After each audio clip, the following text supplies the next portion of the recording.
Space weather!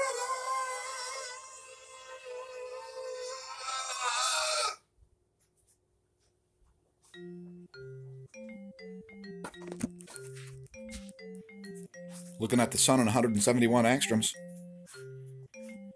Active region rising. There is also a coronal hole rotating in that we don't see a magnetic connection to Earth with yet, which is surprising. Here are the magnetic lines, looking pretty orderly.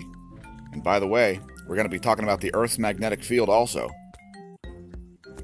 But before that, let's look at the real-time solar wind, which has decreased a little bit here.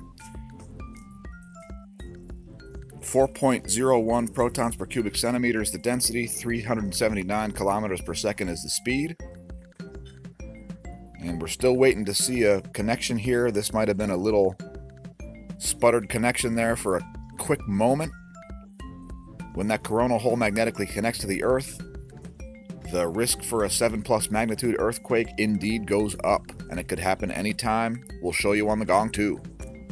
Here's the top view ecliptic plane field plot.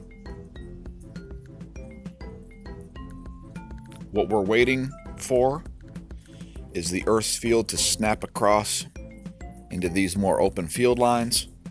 When that does, we'll see a magnetometer spike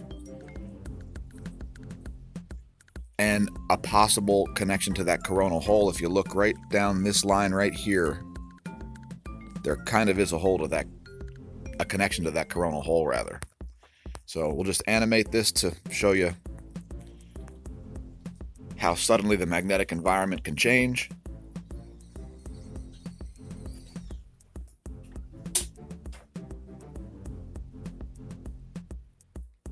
Moving on to space.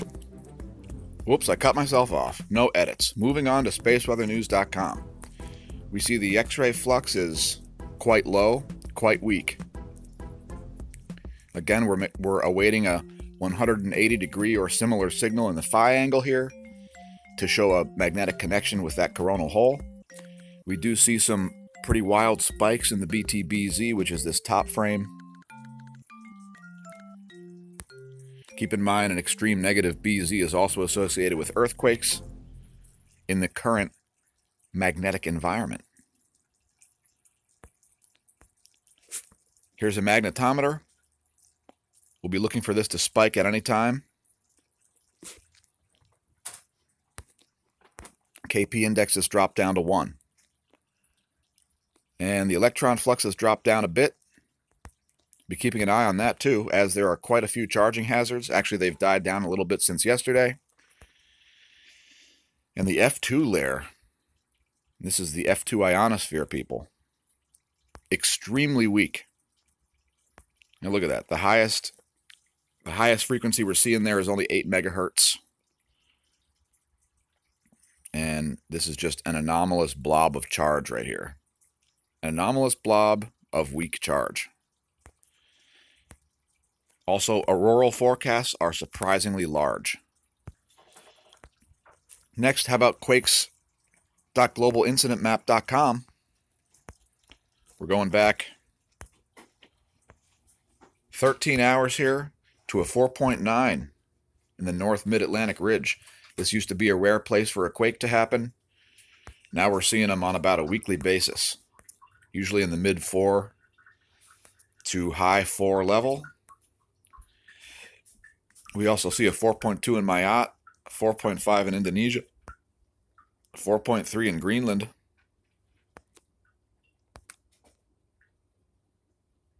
Whoops, I accidentally refreshed. Try that again.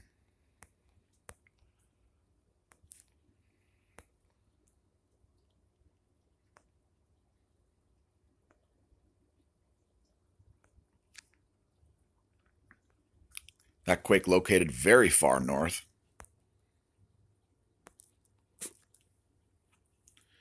What else? We have a 4.3 in Russia, a 4.1 in Chile at depth. So Chile should remain on alert for a mid-level 4 at the surface.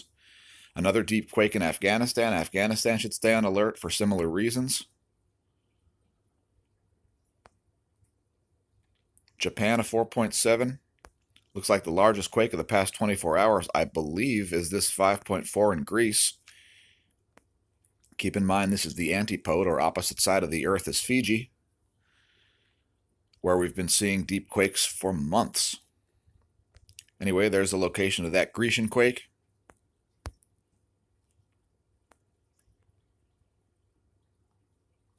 .5 in Anchorage, Alaska. 4.5 in Dominica, followed by a 4.4. And that's just one quake. It looks like it went down into the ground. It started out at 10 kilometers and it ended up at 33 kilometers.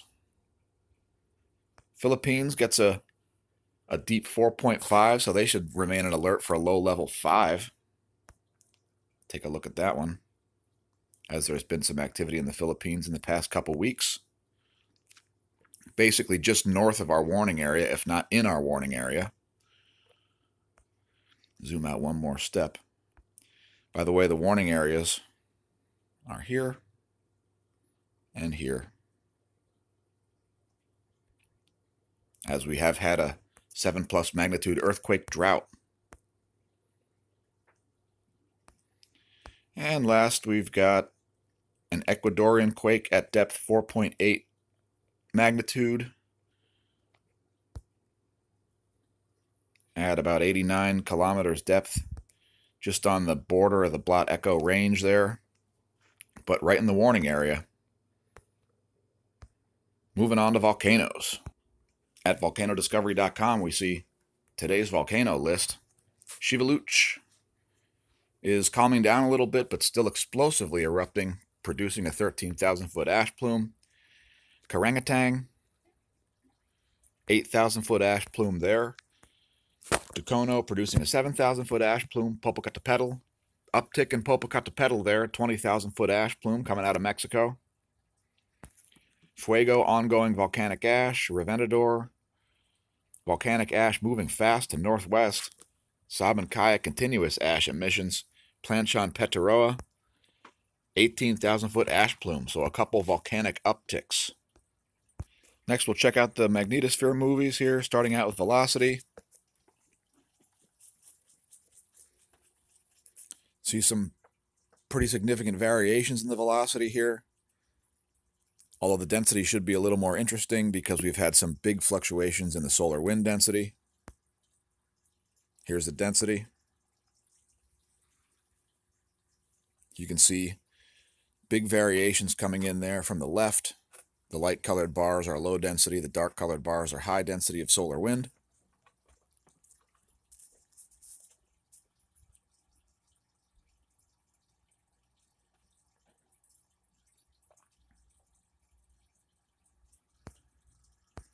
And here's the pressure, which we're expecting to be quite low.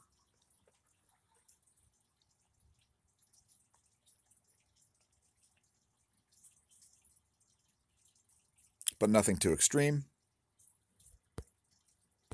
It reloaded itself for us. We'll at the end of the movie here play. Next, we'll look at geospace ground perturbations. Here we got the global view. I don't know if anything too extraordinary is going on here, but let's have a look as we do daily regardless. You never know when you could have a piece of data that you didn't notice.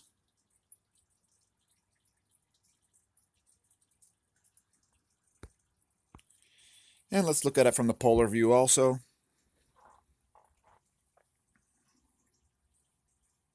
See small disparities between the charge coming in at the North Pole and the South Pole. Nothing too extraordinary, at least in terms of what we've been seeing on this channel in the past few months. We'll leave links to all that stuff, including this one, Network of Cosmic Ray Stations. We do see a small cosmic ray uptick in the past 2 days. Here's Athens, Greece. See a spike just occurred in the last hour or two there.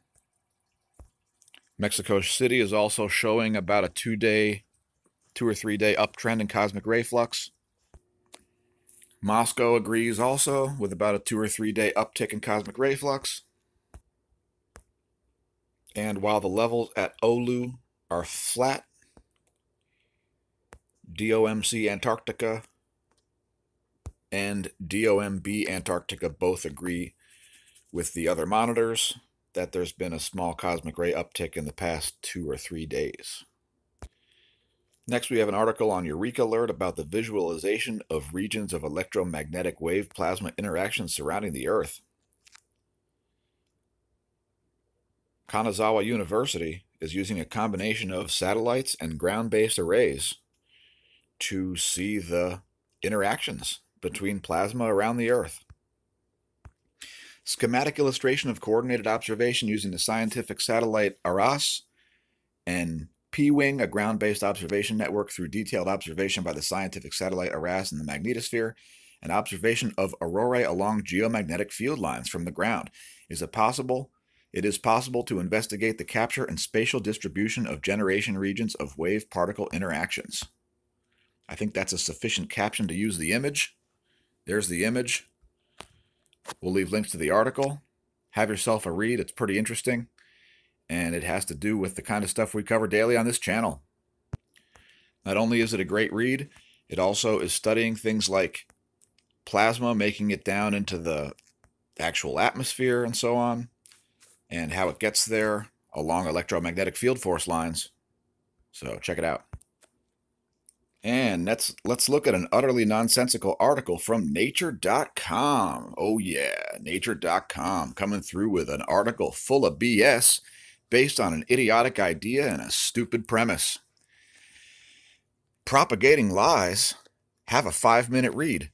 Turns out American colonization cooled Earth's climate. Yeah, for real.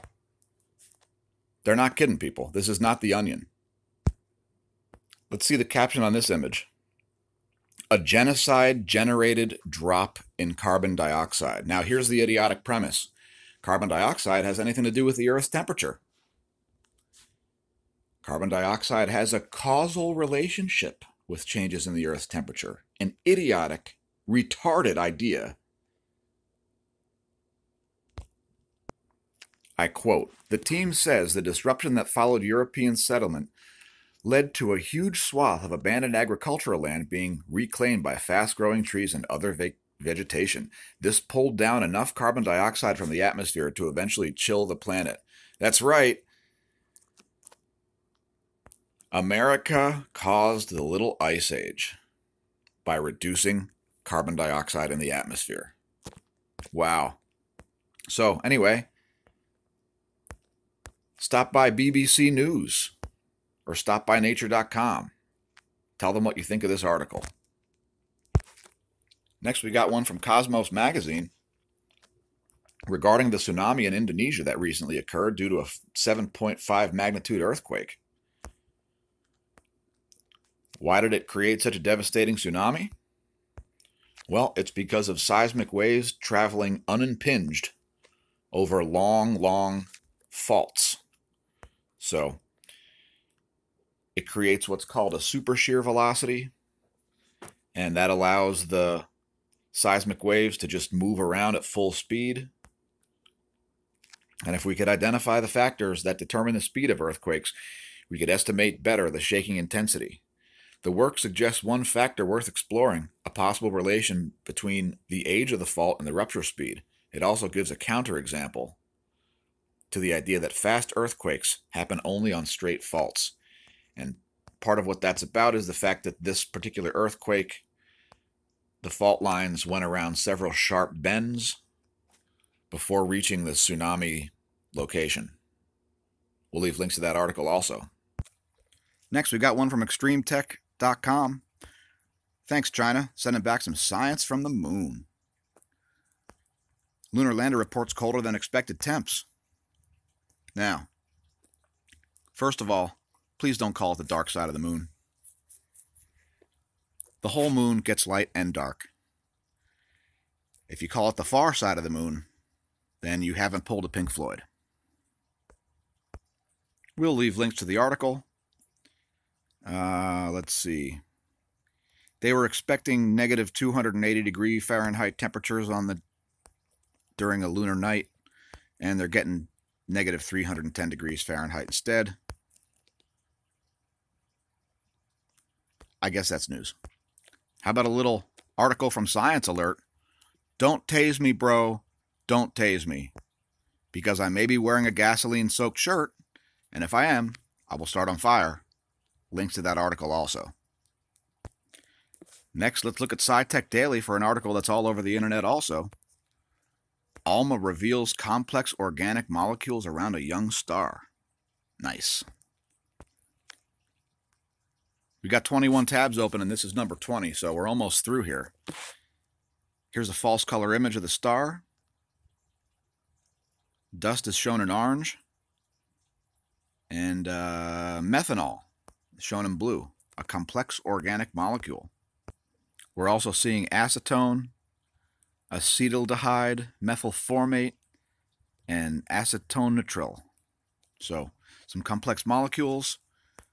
Basically, what went on here is this star novaed, and you have this snow line right here where the energy coming out of the star sublimates the ice, turning it into gases, allowing it to interact with things. Another great article. Have yourself a read. Here's some more graphic about the sublimating ice. By the way, sublimation is when ice turns directly from a solid to a gas. It's what happens on very cold days when you see ice just slowly vanishing.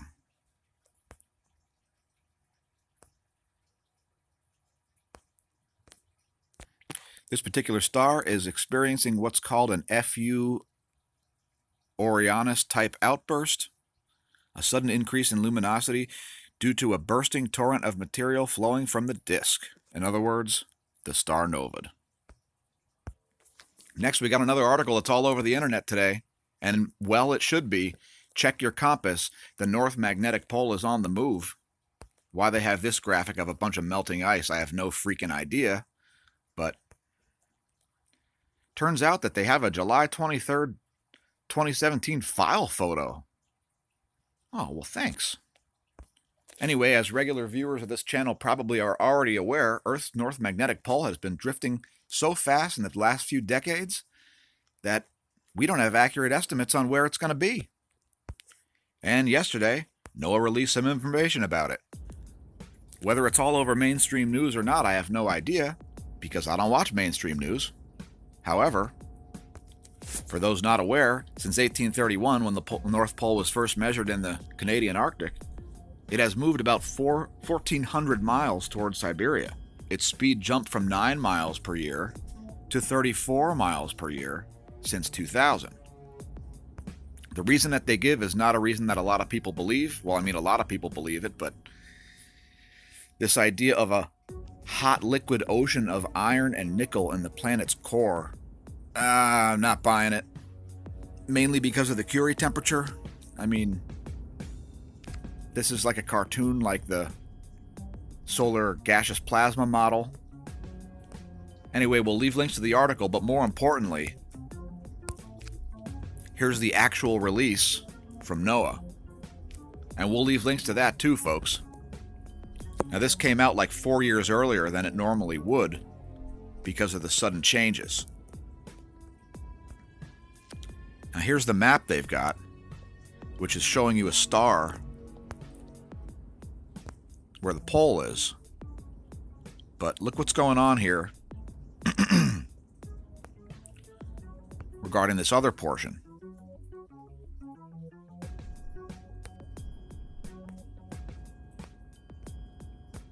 And by the way, this is called the World Magnetic Model.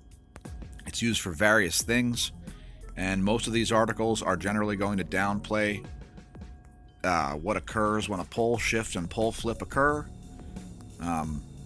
The worst thing that they're going to talk about is weak magnetic field lines causing an increased cosmic ray flux and increased solar radiation. But we're not really sure what it'll do. And so anyway, we'll leave links to that article as well. It's real easy to find news articles about this, and quite a bit harder to find the actual release. So if you search for World Magnetic Model out of cycle release, you'll probably be able to find it. But if not, just click the description, because it'll be right beneath our video. And how about a 304 angstroms view of the sun? See some pretty serious filamentary activity going on here, especially in the southwest portion. A whole bunch on the east, actually.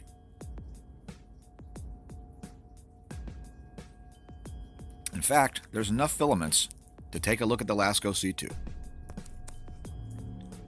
Here you go, it's a bonus. The LASCO C2, checking to see if we see any coronal mass ejections here.